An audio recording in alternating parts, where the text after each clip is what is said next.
you guys. I appreciate it. You know, the comment that I get all the time, and you have to really listen to the words when people are introducing you, because they look at the biography and how a sentence is written says a lot. I was the holder of most of the Notre Dame records when I left here, which means I don't hold many anymore. There are two things, though, two records that I was associated with that I think will not be broken. Probably one, possibly at some point. The other one, there's no chance. One record is, Chad mentioned, I think I'm the only quarterback ever to beat USC 4 times.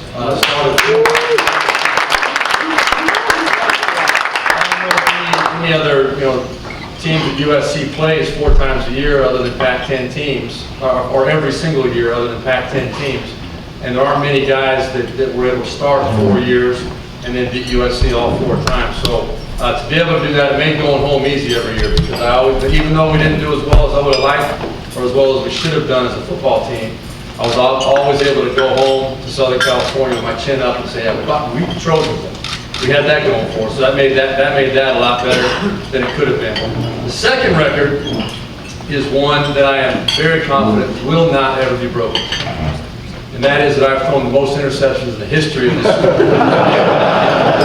There is no chance. I am so far ahead of everybody else. It will never happen, I guarantee you. And obviously, I'm not very proud of that record. I had the opportunity to speak on Saturday night here at Notre Dame in the press box of the stadium. I was here for my 25th reunion, which is hard to believe. I can't believe I've been out 25 years. But I got a chance to speak to our class, and it was an interesting night. Now, I'm sitting here saying, why in the world would this class? I mean, Notre Dame grads are impressive. I mean, these people are very impressive, productive, successful people. And if I couldn't throw a football, I wouldn't have got into the school. And I'm sitting here trying to offer words of wisdom to a bunch of executives, CEOs, very, very successful people. But the bottom line is, though, they want to come and they want to hear somebody who has passion and somebody who is able to articulate that. And it went very well. It was a lot of fun to be able to have that honor of speaking to my class. And there were some things I'm going to share with you that I talked about, because it might appeal and apply to some of you all here too, because you're here because you're very passionate about Notre Dame.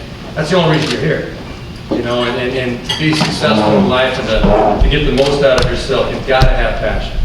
And I commend you all for, no matter whether you're 25 or 69, to be here, to put yourself through what you're going to go through the next 3 or 4 days. I don't know why some of you will be doing that, but you are going to be doing it, and it's going to be an experience of a lifetime.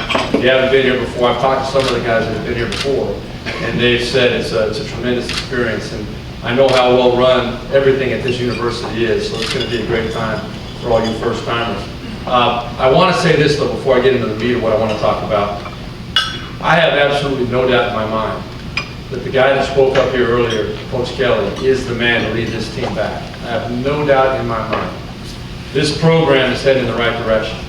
And if you have any doubt in your mind, just watch and wait until you see what happens this year. Even though the schedule is so tough, it's an old-time schedule. They're playing a lot of big-time programs. I think the table was set maybe the last 4 or 5 years for maybe a 9 or 10 win season, and I think Coach Kelly and the staff here would probably say, they're kicking themselves because they could have won another game or 2 last year. They're going to find a way to win those games they were losing the last couple of years. I can see it in the blocking, in the tackling, in the attention to detail, the lack of middle layers, the focus of the players, the way they're flying around. Again, the passion. That comes from the head coach. It comes from the players themselves. Obviously, these are kids. These are kids coming in that are looking up to their leader. And if that coach does not know how to bring that passion out of them, it's not going to happen. And there's a few of us in here that had the chance to play for two coaches that I played for at Notre Dame, and they were extremely different. One of them was Lou Holtz, and one of them was Jerry Faust. Okay, there's a big difference between those two guys. I had 3 years under Jerry Faust, and I would not knock him for anything. He's a great man. Had 1 year under Lou Holtz. And our first 3 years, my first 3 years, were very difficult years. We were recruited by Jerry Faust. We wanted to win for him. We thought that he was going to be able to get us where we wanted to go, but we were missing something. And I don't know what it was. I don't know how to put my finger on it. But we had a lot of talent on those teams. A lot of players that played in the NFL and were very good football players. But when Lou Holtz got there, he was able to bring it out of us, to get us to play up to our potential, to get us doing the things that we weren't doing the years before. And even though that senior year in 1986, we went 5-6, and it was a tough season, 5 of those 6 losses were by a total of 14 points. And it was a very, very positive experience, believe it or not, coming out of what we had experienced my first 3 years at Notre Dame. To go 5-6 my senior year, people would say, what a letdown that must have been. And what a sad way to end a 4-year career at Notre Dame. But you know what? We knew that we were part of what was about to come. And 2 years later, they won a national championship. And to this day, Lou Holtz still gives credit to our senior class, maybe because he out of obligation, I don't know what it was, but he gives a lot of credit to our senior class for fighting and sticking in there and laying the groundwork for the foundation that was to come. And believe me, we take a lot of pride in it because it was a tough 3 years leading up to that point. To be able to leave with our chin high and to say, you know what, we don't have anything to show for it, but we're part of what's going to be coming here in the next few years. That was a lot of fun. I can't go any speech without giving one Lou Holtz story. And anybody that played for Lou Holtz, they all have the invitations down. I'm going to give you my version of the Lou Holtz invitations. And I was only here for 1 year.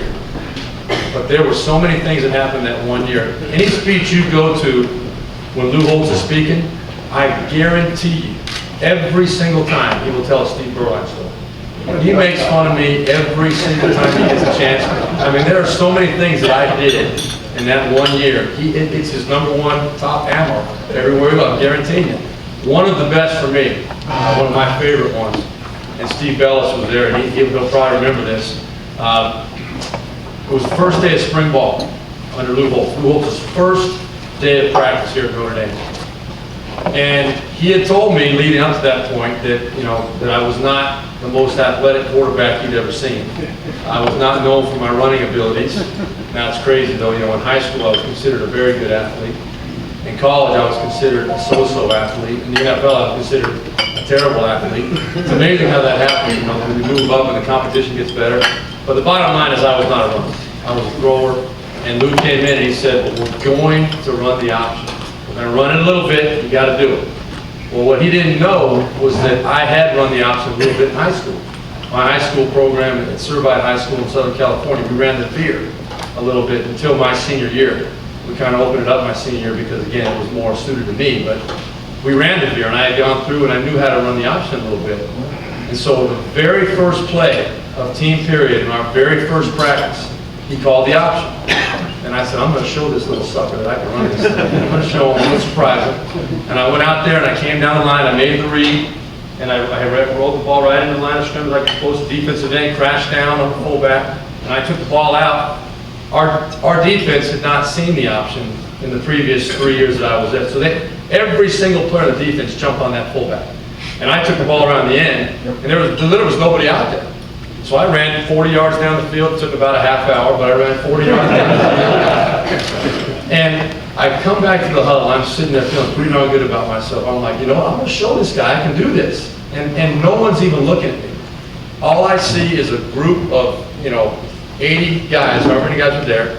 They're in a huddle with their backs to me, and they are laughing their butts off. And they're sitting there, like, get a little closer to the huddle. I hear this voice from the inside of the huddle. Oh my God! Oh my God! I just had a terrible nightmare. Steve Beuerlein running with the football. And I break through. Everybody's cracking up like you all are. And I kind of break through, and I see Lou Holtz is on his back. Oh my God! Terrible nightmare. Unbelievable. And he pops up and he says, Steve Beuerlein, as long as you're the quarterback here at Notre Dame, we are going to implement the Beuerlein rule for running the football, running the offense. And I said, all right, Coach, I get it. This is move on. I felt pretty good about things. Now I'm embarrassed. All right, so what's your Beuerlein rule? He goes, I'm going to tell you the rule, Beuerlein. If you come down that line and that defensive end even looks at you, you pitch that ball to the tailback. Okay, Coach, all right, I get it. Look, I'm going to take it a step further, Beuerlein. If you come down that line and there's nothing in front of you but green grass and you think you can run forever, you pitch that ball in the back. We'd much rather have him run with the ball than you. I get it, Coach. So, you know, but I'll tell you what, that little guy is a very good friend of mine to this day. And I would do anything for Lou Holtz. And I know he would do anything for me. He has. He's come through for me in the past many, many times. I learned so much in that 1 year. I'm so grateful that I had the 1 year under him. It really changed my life. And I owe a lot to him. And if it wasn't for Lou Holtz coming in and having that confidence in me, I never would have had a chance to play in the NFL. Because coming out of my junior year, and we won't get into the details, it was a rough year. And I really didn't think I was going to get another chance to play football because of what I had done that junior year and how tough it was. And new coach doesn't like quarterbacks that can't run, but he had the confidence in me, he gave me a chance. And I'll be forever grateful for that. But when you get into what Notre Dame means to somebody, all right, I think this is something that is, it's pretty easy to understand, as Coach Kelly said earlier, it's easy to understand if you're inside and you know what Notre Dame is all about. It's hard to explain to people who aren't a part of that world, haven't experienced what Notre Dame is all about. And in my talk the other night to my classmates, I tried to kind of summarize a few things. And the way I put it, I think is the best way to describe it. When a student is here at Notre Dame, they know they're part of something special. They understand that Notre Dame is special. They get it. Everybody's telling them all the time, it's special. It's going to pay off down the road. You know, you don't understand, it's special, it's special. They get it, they know it's special. But they don't understand what it really means until they get out. And I lived in La La Land for 17 years after I got out of Notre Dame. I played the NFL for a long time. But when I retired in 2003, you know, I'm a 39-year-old guy and think you got it all figured out. Well, you really don't when you go out there and hit the real world all of a sudden. But what I found out very quickly was what Notre Dame was all about. Because when you need people to step up, they do. That's what Notre Dame is, okay? I think there are two really good points. One, when people hear you went to Notre Dame, instant credibility. Instant credibility. You know, it's like Harvard, or, you know, the reaction that people get when you mention that you went to Notre Dame, they automatically respect you. They may not like Notre Dame, they may hate Notre Dame, they may love Notre Dame, but the bottom line is they all respect Notre Dame and what that degree stands for, what it means to have been a part of that. So that's number one. The second is the fact I mentioned a minute ago, and that is that your fellow Notre Dame grads always step up. Whenever you need them, they will step up. All you got to do, they don't even have to know you. I personally have experience recently of a situation that came up where I needed somebody to step up, never had met the guy before, made a phone call, and he said, you know what, whatever you need, you got it. And he stepped up. And that's the way it happens all the time. And anybody that has that degree in here, they'll tell you the same thing. It always comes through for you. There's a couple of reasons why I love Notre Dame, aside from what we've talked about already, but I think that there are three examples I can give you that really illustrate what it means to a person to be a part of this university. One, I love the feeling that I get when someone asks me where I went to school. They say, where'd you go to school? I love the way it just kind of rolls off the tongue. I went to Notre Dame. And the reaction that comes with that. It makes you feel good. I'm proud of it. I'm so proud of what the school stands for. The second thing is I love the feeling when I get to come back and walk the campus. I did it this afternoon. And just by myself, there was hardly any crowd out there. There was nobody out there really. But to walk around the campus and just take in the feeling and to really reflect back on what that experience was all about, it means a lot to me. And it means a lot to anybody who went to school here. So those are two things. And the third are the relationships that you establish. The people that you meet, the bonds that you make, and the relationships that stand the test of time, number one, but also the new relationships that you meet, or that you make. 25th reunion, I met a lot of my classmates this past weekend that I hadn't had a chance to really get to know. But I made some friends this past weekend that'll be my friends for the rest of my life, I think. We had so much fun. We had probably a few too many cocktails, but we had a lot of fun, and we established great relationships. And that's what Notre Dame is all about to me. So, in summary, I would just like to say that I commend all of you. And 25, I guess, was it 16 of you are Notre Dame grads and 25 not? I know all 41 of you have passion. You love Notre Dame. And you're going to come out of this experience loving it even more because of what you're going to experience over the next few days. And you're going to meet a lot of people that are as good as it gets in their profession.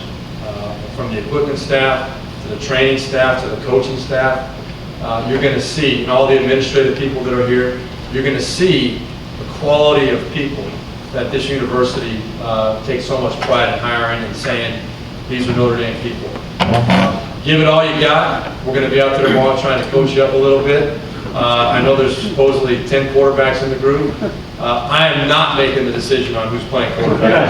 I will offer a little bit of input. I'll offer a little bit of help to all of you guys that are out there trying to throw. We'll see if we can help you out a little bit. But I can't make, some things just can't be fixed. Just like I never can run, some of you have never can throw. And it's just, you know, I'm very confident that there's probably going to be a few of you that we're going to say, how in the world could you think you were quarterback? What are you smoking? I don't know. So the bottom line is it's going to be fun. And it's going to be a good time. You all deserve a lot of credit for stepping up and putting your money where your mouth is and desiring to come and be a part of this program and to experience something that I think, quite frankly, a lot of people in your positions would be chicken to do. A lot of people wouldn't have the guts to put themselves what you guys are going to go through the next few days, but you'll come out of it saying it was worth every single penny. So give it all you got. Come out of it feeling good about yourselves. I'm looking forward to the next couple days. It's going to be a lot of fun. Thank you very much. Appreciate it.